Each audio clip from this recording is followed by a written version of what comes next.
પાણીમાં ડૂબેલો SOU road, ડભોઈની શોભા બગાડતી બંધ street લાઇટો. વિશ્વની સૌથી ઊંચી પ્રતિમા સ્ટેચ્યુ ઓફ યુનિટી તરફ જતો અને ડભોઈ શહેરની શોભા વધારતો મુખ્ય માર્ગ હાલ નગરપાલિકાની ઘોર બેદરકારીના કારણે અંધારપટમાં ડૂબી ગયો છે.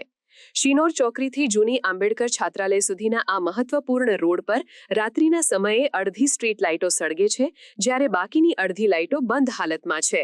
આ માર્ગ માત્ર સ્ટેચ્યુ ઓફ યુનિટી જનારા પ્રવાસીઓ માટે જ નહીં, પરંતુ ડભોઈના સ્થાનિક નાગરિકો માટે પણ અવરજવરનો મુખ્ય રસ્તો છે.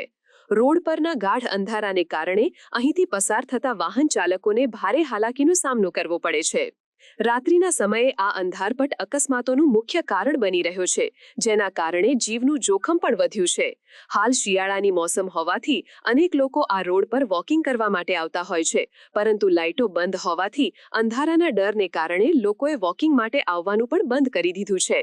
નગરપાલિકા આંખ આડા કાન કરે છે.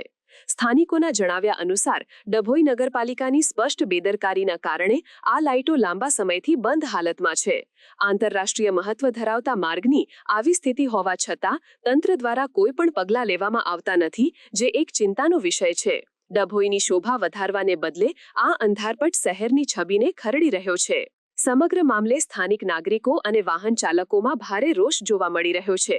તેમણે ડભોઈ નગરપાલિકા પાસે વહેલી તકે યુદ્ધના ધોરણે આ બંધ પડેલી સ્ટ્રીટ લાઇટો ચાલુ કરવાની માંગ કરી છે, જેથી એસઓયુ માર્ગ પર અવરજવર કરતા લોકોને રાહત મળે અને અકસ્માતનું ભય ટાળી શકાય. સમાચારની અવનવી અપડેટ જોતા રહો નિખરતા ગુજરાત ન્યૂઝ સાથે. નિખરતા ગુજરાત ન્યૂઝને લાઇક, શેર, સબસ્ક્રાઇબ કરો અને બેલ આઇકન દબાવીને સમાચારની ઝડપી માહિતી મેળવો.